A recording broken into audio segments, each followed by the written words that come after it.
working on a cutting board. This is a piece of maple from a neighbor's yard. It's been drying for a year about, and I cut this on the bandsaw, and I inlaid a piece of walnut that I pressed together and glued, and I'm going to cut it again and do it again. I'll show you.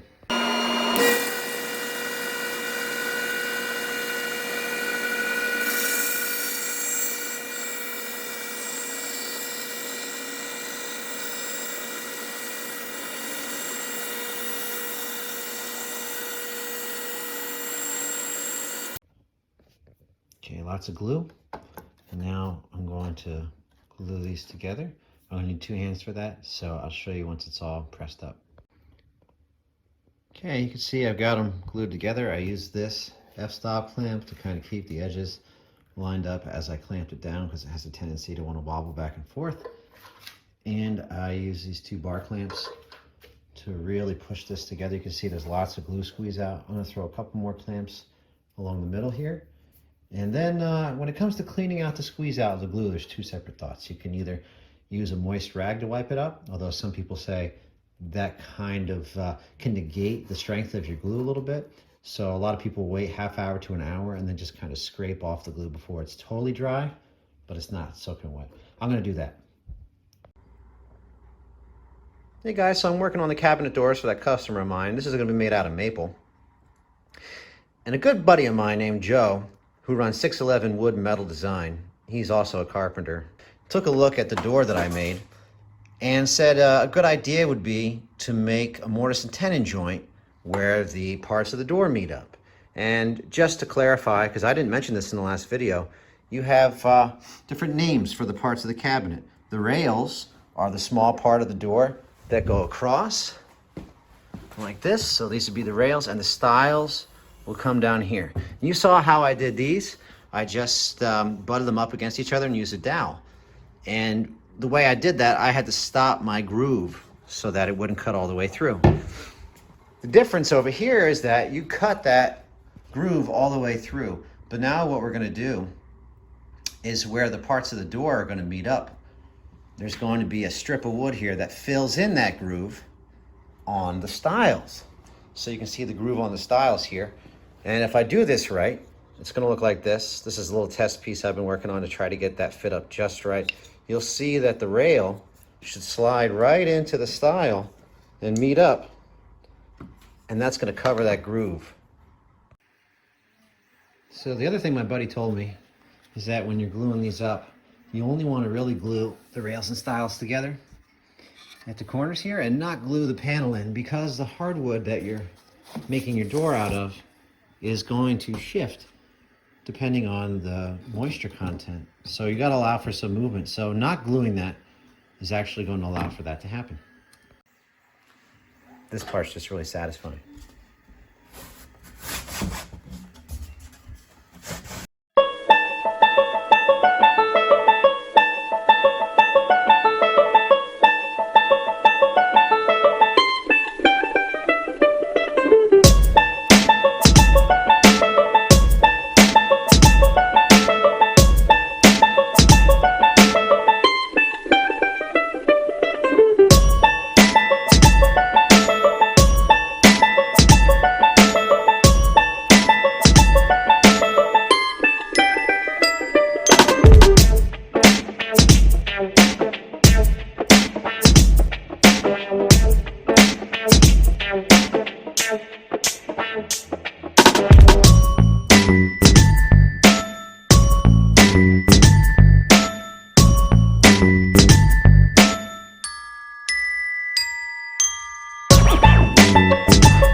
our house that I think will float.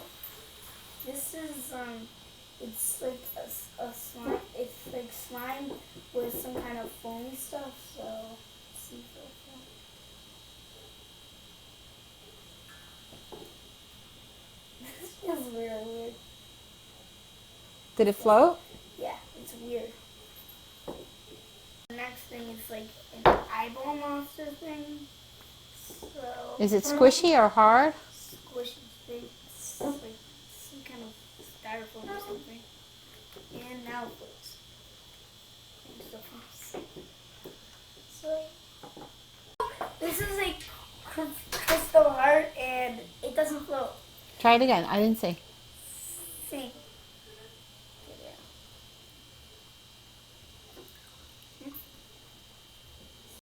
Mr. Lightcap, so this is a slime box that was used and we took out the slime. I really don't know what happened to the slime. So let's hope it floats. And it floats. As long as there's not water in it. Now let's see if it floats like this. No, So if you turned it upside down, it scoops spun up the around. water and then it goes up and then it falls. Okay, cool. So now we're gonna do this, like, I think it's from a plane kit. So What is it made out of? like some kind of, like, it's a wood, but an easy kind. And it floats. And let's see if it floats. It still floats. So now we're going to use a toothbrush. Hopefully it doesn't get ruined. Kind of. Part of it's in the water and part of it isn't. So Did it sink all the way to the bottom? not all the way.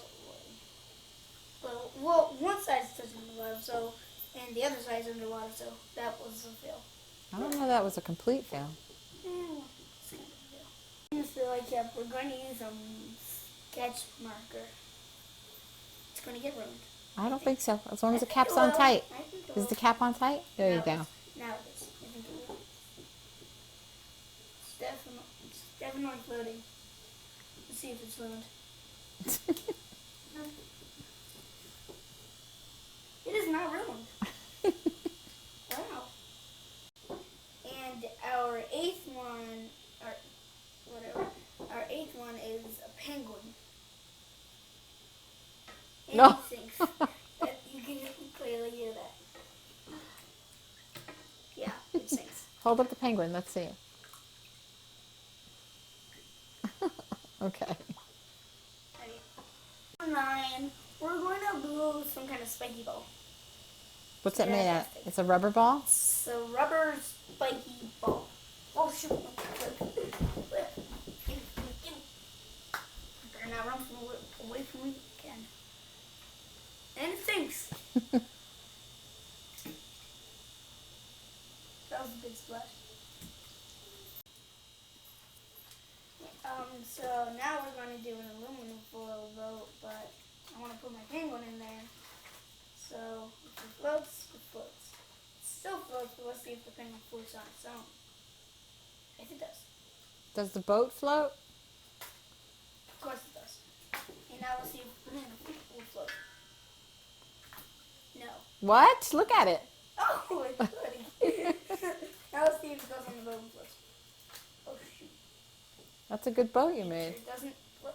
Yeah, it's going to Put the boat in the center. Or put the banana in the center of the boat. There. Are you all done? Yeah. Wait. Mommy, look. Mommy. In it.